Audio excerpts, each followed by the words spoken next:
Good afternoon, all of you. Thank you for that very kind introduction. And I thank the organizers and members of Resonance for giving me this opportunity to address you. Uh, as a professional, as a teacher, I never miss any opportunity to talk to young students because in your classrooms, you mostly learn about conventional science like physics, chemistry, mathematics, biology. I don't think that people teach you more about the earth. uh, I want to tell you that this is still a very fascinating area of work. And I want to share with you, the morning, the very colorful session of chemistry made me very nostalgic because it was about 40 years back as a graduate student. I had gone to IIT Roorkee, that time University of Roorkee, and my dream was to graduate in chemistry. I also had an admission in geophysics, which I did not know anything about, but I still had an admission because some people told me it's a very exciting thing. And I was interviewed by Professor Vinod Gaur, whom many of you may know, and he enthused me to cancel my admission in chemistry and come back to geophysics. So after hearing his first lecture, at that time he was very much ahead of times. He talked about environment, he talked about climate change, and he talked about the earth, and I was very excited. Today, after 40 years, I wished, did I miss something in chemistry? It was so nostalgic to think of my chemistry dreams. So today I'm an earth scientist by profession, but I work on earthquakes and tsunamis. But I have chosen to share more the thoughts about the earth that brought us here, about the turmoils and the contingencies that the earth has gone through throughout its life of about 4.5 billion years, and what made it possible for the earth, the lone planet in the solar system that we know of, that can support life the way it does. So I just want to share with you some of these ideas, which of course cannot be covered in a small lecture, but I'll try to put together as much thoughts as possible, and we can discuss later. So, looking at the big question, what are the conditions that a planet can host life? Life in the sense that the life that we know of, which will be like a carbon and water based. There could be life in other extreme conditions. That's another matter. So there are a number of factors which include the mass of a central star. It needs an atmosphere. It needs an orbital stability. It cannot just run away just like that. It needs acquisition. It needs water. It also needs fundamentally the operation of plate tectonics. Without plate tectonics, you cannot sustain life because of various reasons that we'll talk about. It also requires a magnetic field. So we will explore what ingredients that made our Earth livable and how it evolved over time to its present form. And finally, very briefly, how the humans are actually all set to alter it. So when we talk about the basic ingredients of a planet that can sustain life, it cannot be too hot, it cannot be too cold, and the Earth, fortuitously, it is in a very well placed, it is just right distance from the sun. There is something called a theory of contingency. Contingency actually means that something happens, it could have been some other way, but it happened, and so we have the result. As we go through the course of this lecture, we will find at least two important contingencies that made possible that life became the way it is. So we will come to that. So one contingency that is not included in that is the position of the Earth. That's the position itself, that it is just at the right distance away from the sun. What makes a planet habitable? The general condition. It should have, like if you look at a small planet like a terrestrial other planets, like it will have a solid core. It doesn't have a molten core. It may have, it doesn't have so much of gravity, so it cannot hold on to its atmosphere, and it does not have water. It does not have recycling by plate tectonics, so there is no erosion. So you don't have all those things on a small terrestrial planet.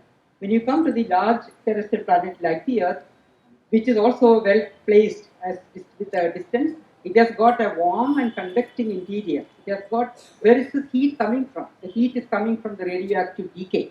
So there is enough of material that is going to last forever, at least for about 40 to 50 billion years to sustain this heat. So there is a heat that is coming from inside, and that will convect, that creates a convection current, and it will also create the tectonic activity, and it also creates the volcanic activity, and it has got outgassing, it has got rain, snow, erosion, all of these are happening in large terrestrial planets. The fundamental requirement is that it should have a heat engine that will not cease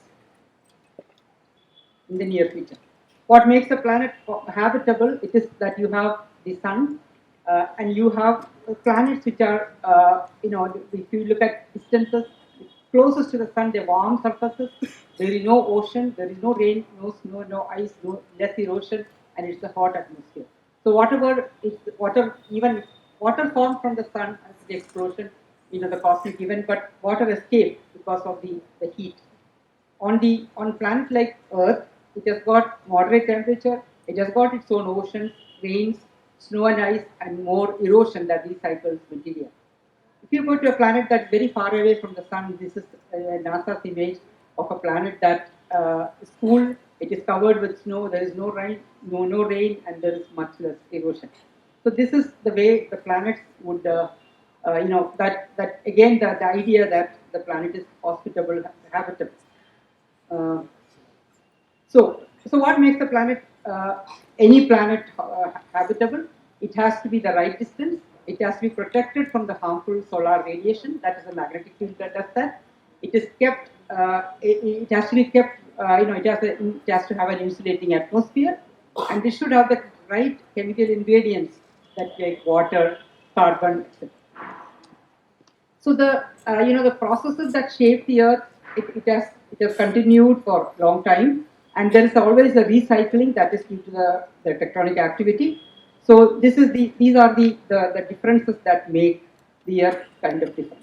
So let us rewind ourselves to the formation of the Earth. That was about 4.5 billion years back. Everybody has read this. It is all over the Discovery channels everywhere.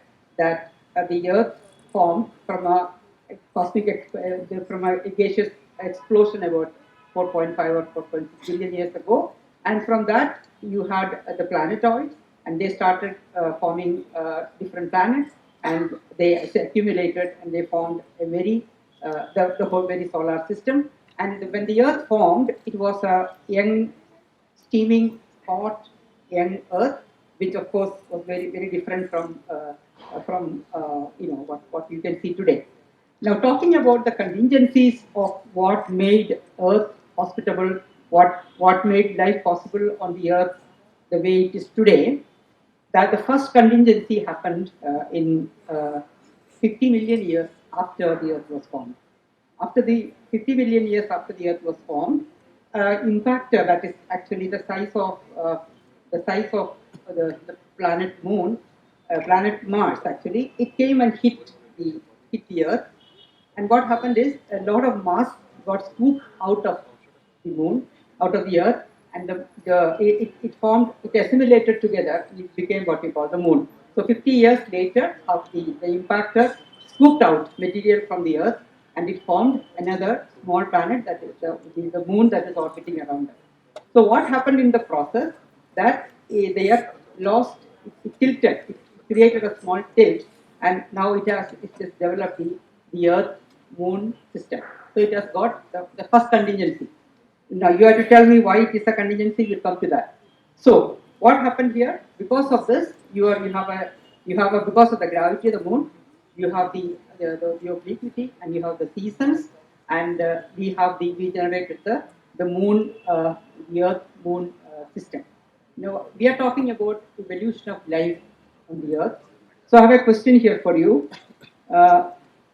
You think about the evolution, biologists, you are here students of biology, chemistry, physics. I want you to think about what would have been the role the Moon played in the evolution of life the way it is. So whenever we talk about life, we are talking about life on Earth. Okay, what did Moon have any role at all in developing the life the way it is today on the Earth? I want 3 answers to this. What difference Moon made? So as usual, the book is here. Somebody has to stand up and give me the answer properly. 3 answers. Two right answers, I'll still give the book. Yes. Yes. Yes.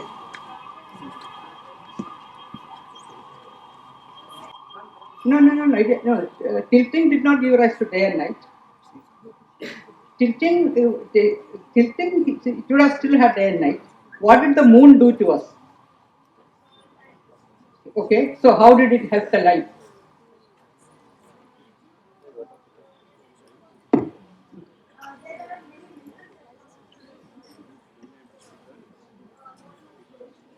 You, can't you think of a simpler answer? That's very simple answer. Yes, another hand. It helped in cooling down the temperature of Earth How? during the beginning because after the impact it would have been just a hot there would be so much of hot mass on Earth, it helped to cool down. No, you still have to give another two more answers. So anybody else? Yeah. So how did it help evolution? Basically, light plays an important role for animals or Okay. plant life. Okay.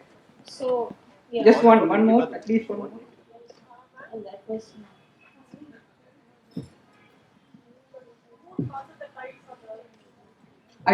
Can you get up?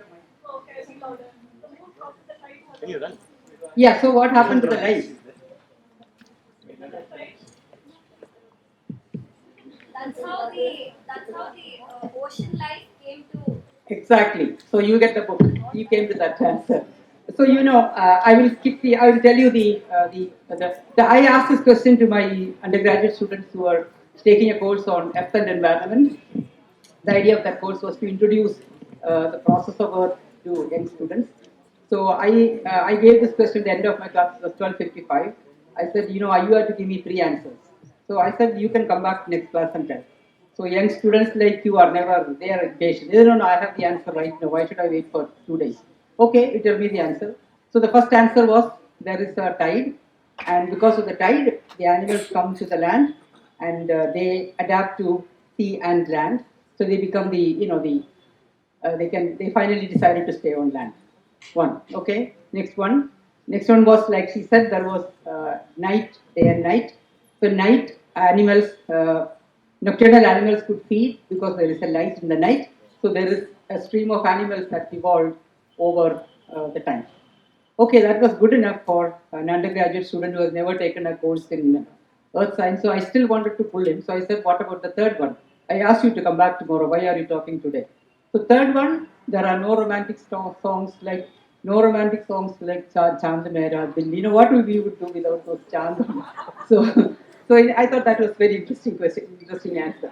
So anyway, so the moon played a very very significant role in developing our seasons, in developing the tides, and therefore the migration of animals from the water to the land and back and forth, and finally developing fins. They go back to the water. They develop limbs and they stay on the land.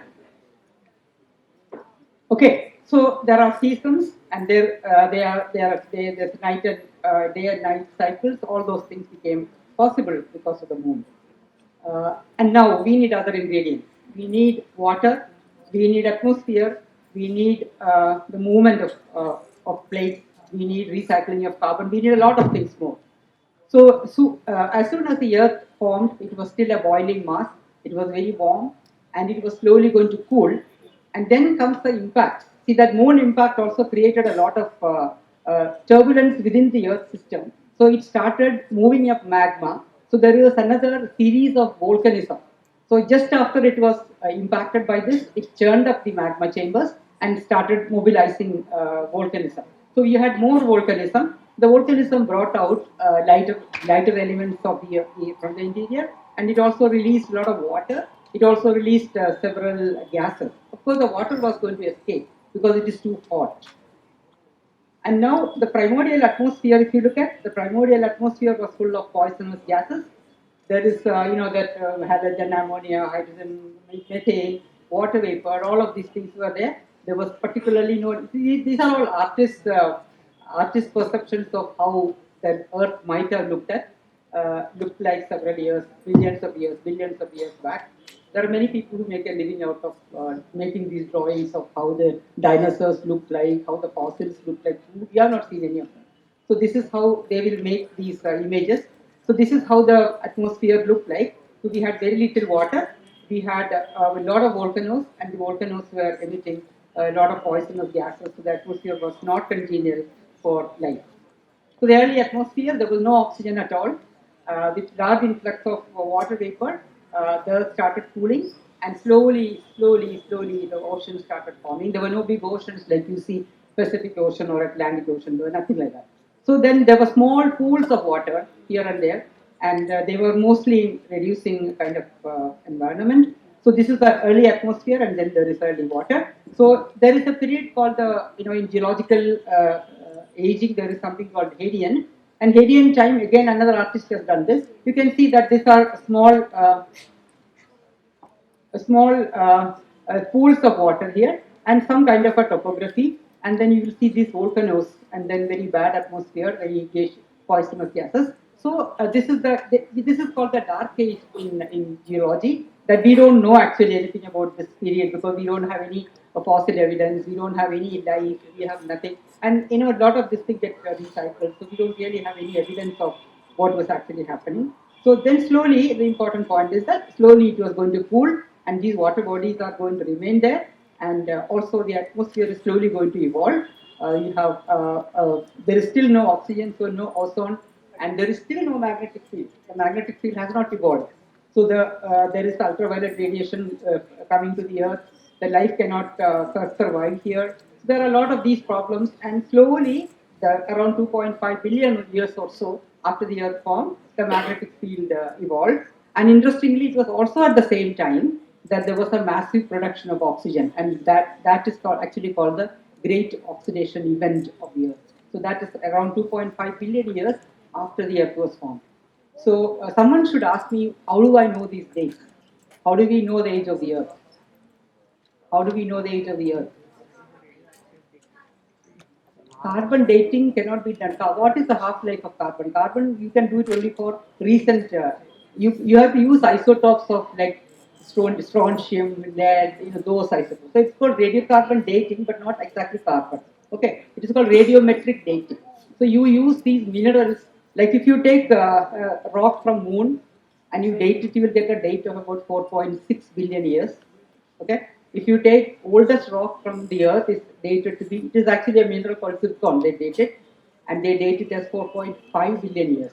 I want some of you to think why the earth date is slightly younger than the date from moon. Okay, the moon date seems to be a little older. It's actual Apollo mission date that gives you a 4.6 billion, and the date on the earth is only 4.4, 4.445 or something. So this is how you date it. So as you progress in the evolution of the Earth, you get fossils, you get so many other things to date. But the farther you go back in time, the resolution of the age becomes poor, and the material to date is also very little. So I talked about so if you look at the oxygen, the origin of the Earth, there is no oxygen, all other poisonous gases. This is the stage one, which is dominated by all the poisonous gases, sulfur dioxide or hydrogen sulfide, methane, etc. And around the 2.5 billion years back, the oxygen started increasing, and this is what we call the Great Oxidation Event. And it was around this time that the photosynthesis could start, and there was more and more and more of oxygen. It could reduce the carbon dioxide, and the earth became pretty stable to support some kind of good life. Okay, so that is so. And then what is happening to the temperature? The earth is cooling from the temperature billions of years ago, 4 billion years ago. It was coming down, and then different models that use how the temperature comes down.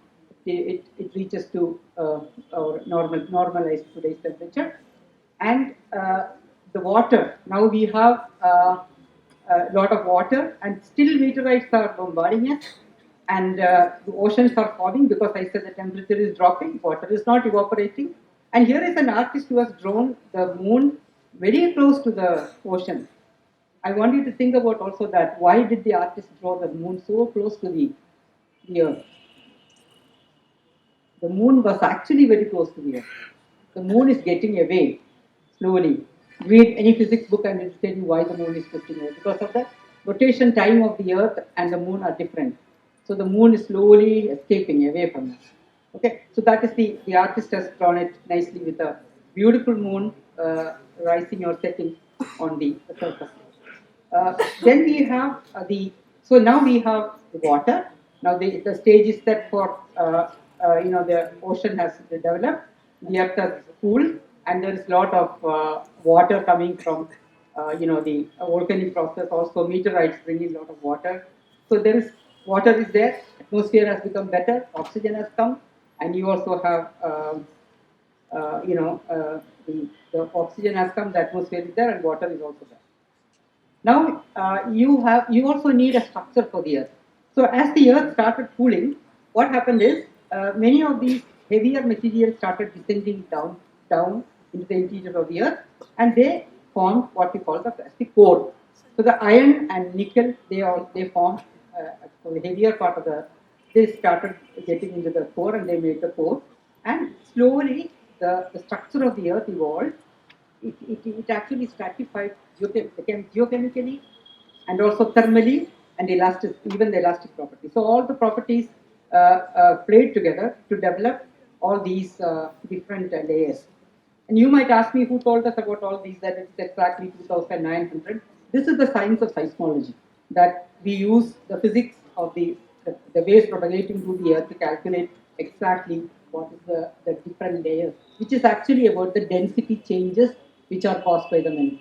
Okay, so these are all that actually we work on, like how to find out all these different layers, etc. So this is why I enthuse physics students of physics and mathematics, that these are all exciting areas of work, like how to look at the structure of the earth, how to look at the seismic waves and try to understand the structure of the earth.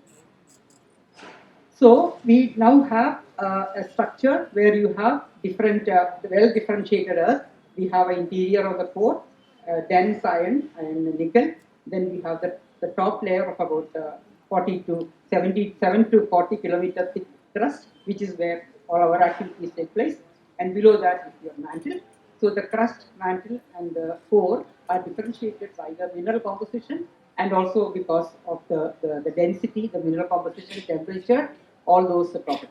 Now you can look at any other planet, the one I showed you, the small one, it doesn't have that kind of a layering. So this layering and the heat that is generated from inside the core is what drives the plate. Without this system, you cannot have a convection current, you cannot have the plate motions. So this is the first thing, that the differentiated layered earth is the first most significant requirement for the plate tectonics to operate. It is also the first requirement for the planet to retain its magnetic field. So, if you look at the history of the Earth, therefore, it happened at around. So, suppose we look at the cycle of the Earth, like a 24-hour, 1 day period. It started. This is the Dark Age, the Hadean period, about 13% of the time, and then we had the time, the period called the Archean era, when there was no life, only very small fossil organisms are found. There is no other serious life, and also here again no life, very little, like ocean organisms are there, no plants yet. 500 million years ago, there was an explosion of life, what the biologists call the pre-Cambrian explosion of life. There was a diversity, diverse forms of life, and it is only from here that we have influence of fossils, that we can actually take them properly. If you look at the arrival of the humans, so they are right here, just a very small percentage of time. So the Earth has been around for all this time. So it is just a few flicker of seconds that we have been around. But if there is one species that has been so invasive and that has been continuously changing the face of the Earth, that is us. So no other species on the Earth are actually capable of planning and executing their plans to such an extent that it can change the temperature, it can change the carbon dioxide budget, at sea level change. So this is the one species that can do all that. So if you look at the timeline, we started about we started about 4.5 billion years ago, and for all this time there was no life, and it is our own life started from here. Otherwise, from here you have the plant life of 500 million years. So that is the geological and biological evolution of the Earth. So going back, how the planet, how it evolved, it basically started like a homogeneous material. It started becoming slowly segregated, lighter fragments going to the top and heavier fragments going down. And then there is a heat transfer from the core because of the radioactivity release of heat. They start making these convection currents and they come back as volcanoes, and then the plate tectonics starts. They will bring it back, they will subtract it back, they will again come back. So this recycling of material through the volcanism and through the subduction of plates happens only on the Earth, as we know today. So that is what makes the difference, and that's what give rise to the thermostat, carbon thermostat, etc. We still haven't talked about the continent. So what was the situation of the continents? So when the Earth formed, it was we formed water, we formed atmosphere, we generated oxygen. But what about the continents? We still don't know the origin of the earliest origins of the continents. But what happened is, as the Earth cooled, small scums of lighter fragments started accumulating in different places. So this is the earliest picture that we can reconstruct of the Earth with its small patches of continental material, and this is what it looks like today. But this is the earliest reconstruction of small microcontinents, which are small patches of continental material. Life is going to evolve in the fringes models of how you generally generate a magnetic field. But the important thing for us is, if there is no magnetic field, there is no life. Life cannot evolve because of the cosmic radiation. So there is, because there is a magnetic field, it will protect us from the ultraviolet radiations. And if you go to the polar regions, you will find this kind of northern lights because they're able to penetrate through the polar regions, and you can actually see these.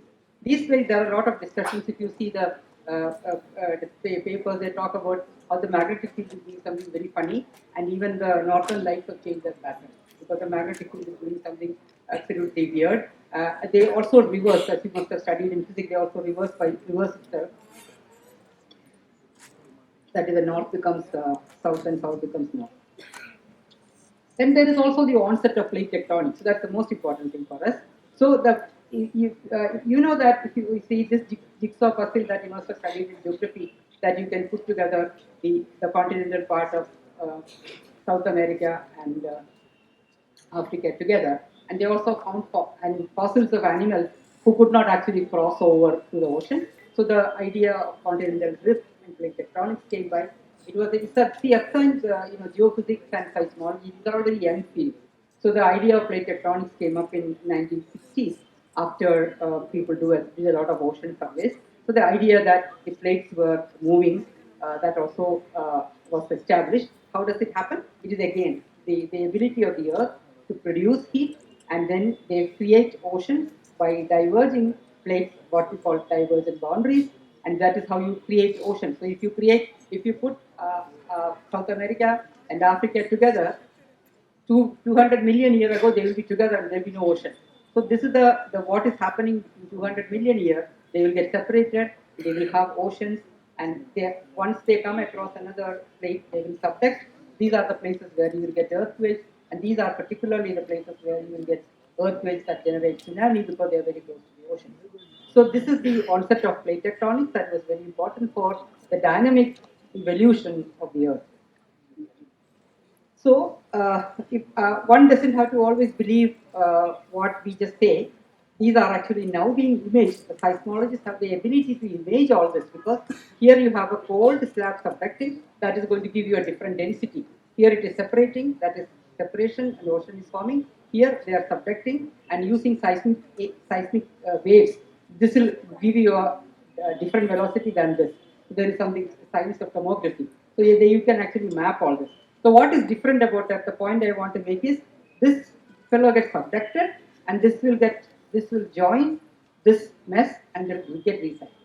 And as it subducts, it carries with it a lot of sediments from the ocean. There's a lot of carbon dioxide, and that carbon dioxide, this becomes a carbon dioxide sink, and this becomes a source. So it again comes back. Having said this, I have to ask you another question. Because of the recycling, the answer is almost there. You must have seen the pictures of moon from Chandrayaan. You see a lot of these pock marks, the images of the craters, right? Why don't we find them on the Earth? Why there are pock marks only on the moon? Yes. Uh, yeah, you are very close to the answer. The tectonics. How does the tectonics work?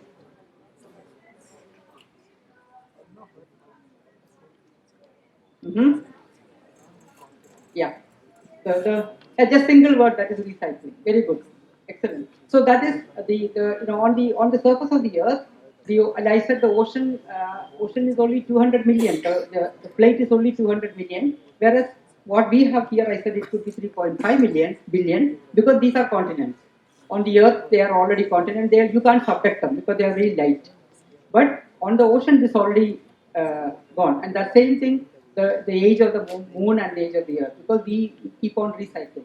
So this is how that whole thing gets recycled. The continental slabs, they get affected and they come back. So this is how the whole heat engine works. This is the whole key to the whole plate tectonic theory, that you get heat, convection cells happen from here, and they will come out, they will open up oceans, they will spread plates. Today with GPS technology, we know how fast it is moving, etc. And then you will find subduction here. That is, then you will find carbon dioxide coming back, because whatever lighter fragments are here, they cannot go down. Only the dense material will go down. The lighter ones will come back. That is why you see these, the Japanese island arc, the Chilean island arc. These are all island arc systems where the subduction happens and then the material comes out as volcanic. So with plate tectonics, you also able to explain the existence of the earthquakes. So actually, if you put the plate boundaries here, they will be exactly defining these. These are the plate boundaries, where these are the spreading ridges where new crust is created, the oceans are forming, and these are the places where they get subducted. What you see here, these are deep earthquakes and volcanoes. The red ones are actually the volcanoes, the red ones are volcanoes and other earthquakes. So you can see in India also, you will find the Himalaya collision zone come down, and then when you go on, you have tsunami-genic earthquakes here. You also have volcanoes here in the Sumatra, Indonesia region. So this is basically, if you overprint the dynamics of plates over the distribution of earthquakes, you can see that they just merge together. Why is it important to have volcanoes? So the Earth, they still continue to have volcanoes. Whereas for Venus, there is not much information. For Mars, we don't know again. We don't have any information about their activity, but it basically just reduced. But you still find evidence of old volcanoes. Mercury and Moon, again, there's not serious volcanoes. So here, in the early stage of every planet, they used to be heavily bombarded and they form the craters. But the bombardment reduces as you keep getting older. All these things vanishes. But Earth is still creating its dynamo alive. Earth is still creating its interior fire alive. So it has got the volcanism, it is producing the carbon dioxide, and it is going to retain your carbon cycle. So that is the thermostat of the Earth, that you have the magma coming from here, it heats up the ocean, it controls your climate, it generates your cloud, and it actually subducts material, it comes back as a volcanism, and you produce the volcanic gases. So this is basically the internal currents sustaining the entire thermostat of the Earth and also the carbon cycle. So this is the geological cycle again, like how you find the material, how you actually, plate tectonics is really the key part that creates the climate stability. It is important, it allows the water, circulation of water, and all of these things are possible because of the plate tectonics. What about other planets? If you look at the surface of the Mars, you still have volcanoes. These are those main volcanoes there. They are not active currently. This is the other side of Mars. So you will find some gravity anomaly. This is a higher gravity anomaly out here. It's again by NASA's image. So you do find this kind of topography, but it is not moving. There is no motion right now. It must have done it sometime. That's why you find those topography and all that. Like you will see the drainage patterns and all that, but it is not active currently. So the face of the earth changed as life evolved. I said that 2.6 billion years ago to 400 million years ago.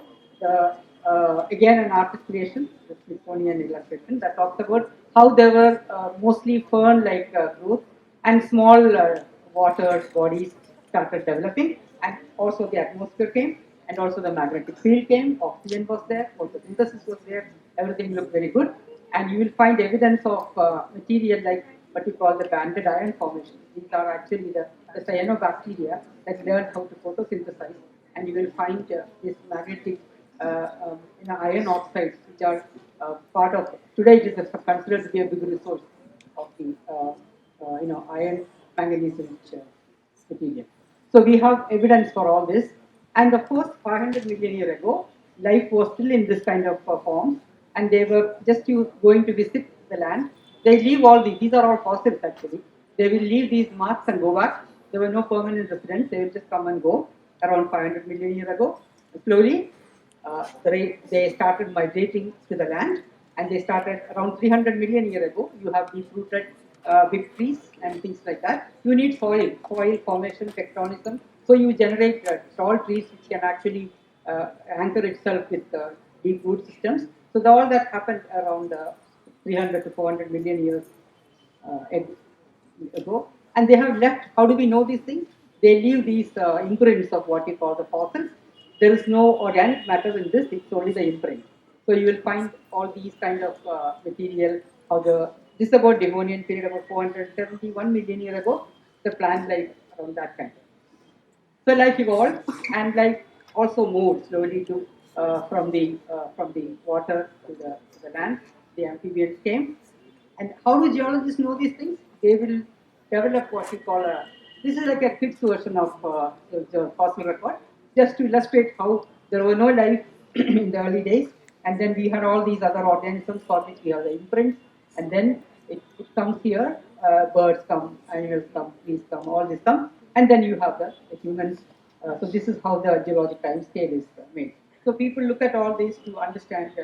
Like in the morning, we heard about chemistry. When chemistry is used here to understand the many things. So if you recap it, what happened? We had the geological time scale started about 4.6 billion years ago. We'll ignore this part. We look at it, what happened from 570 million years onwards. That is when the life expanded. So you had all these diverse forms of life. Then you had forests, and then you had the dinosaurs. I stop here because I want to ask you something. And then we had this very interesting features like the Burgess shale. And look at what the continents were. They were like this only. 514 million years ago, this is all the continents we had. Okay, there were no very different. Now the humans appear about 2 million years ago, the ancestors of humans come. I want to remind you. Everybody knows about the extinction of the dinosaur, and it is believed that there was a huge impact during the Cretaceous period about 65 million years ago that created almost like a the earth enveloped in a hot dust and smoke and gases that like a lot of extinction. About 17% of the marine fauna actually became extinct. And the major extinction that we talk about is lot of romantic thoughts is because of the Jurassic Park is the extinction of the dinosaurs. Now I want to ask you a question here. Okay, this was the last species of dinosaur that is reconstructed, the body reconstructed from the skeletal remains of a dinosaur. This is one of those North China fossils. It's also embedded in ash. It means that there were a lot of release of ash, and this fellow, probably child's baby dinosaur, died. So this is the look at this dinosaur. They had very big eyes, small head, not a big body, slender body, unlike the bigger ones that we have seen. The question is, 65 million years ago. Okay? We have plants and we have animals. What would have happened to the evolution of life on Earth if this asteroid had not hit the Earth? I told you that there are contingencies. Okay? There are contingencies that shape the life on Earth. So if this asteroid had not hit the Earth, and if the dinosaur had not died, what would have happened? Anyone bold enough to answer that question? You have to go back to all those things. The night life, people hunting in the night, animals, evolution. What would have happened? No one wants to attempt that question. Yes. Exactly. I think I should give you 2 books. She's right. Where did you pick that up from? Okay, good. So what would have happened is the mammals were slowly evolving side by side, and because these animals, the latest version of dinosaurs, they also had that optical three-dimensional vision. They could run fast and they could hunt. So they would have killed all the mammals. So because the mammalian tree would have perished and the reptilian tree would have actually evolved, I don't think we would have had such beautiful skills had we evolved through the reptilian tree, if at all we did. So this is the other contingency that happened. Okay, the first one was the moon. First one was of course the position of the Earth. Second one was exactly the position of the moon, the formation of the moon, and this is another one that the contingency that the most critical one that helped the evolution of life on Earth. It is though that is not the only time when life actually became extinct. Because of several other things, life has actually become extinct. There are possible reasons are sea level changes, volcanoes, climate change, extraterrestrial activities like these, biological. There are so many reasons why mass extinctions do take place. This is the most dramatic one because it killed the dinosaurs.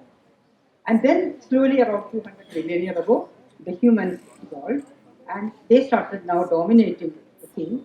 So they now learn how to create, how to hunt, how to occupy, and how to change things. And slowly and steadily, of course, they have been changing. And now we have issues like the carbon dioxide emission. Now you can see how the carbon dioxide emission is going up because of the anthropogenic effects. And you can also see how the temperature is going up because we are again using because of the anthropogenic actions. I want to close just by showing this one my most favorite quote and the most favorite writer Carl Sagan, who wrote, "Earth is a very small, Earth is a very small stage in the vast cosmic arena. That is all that.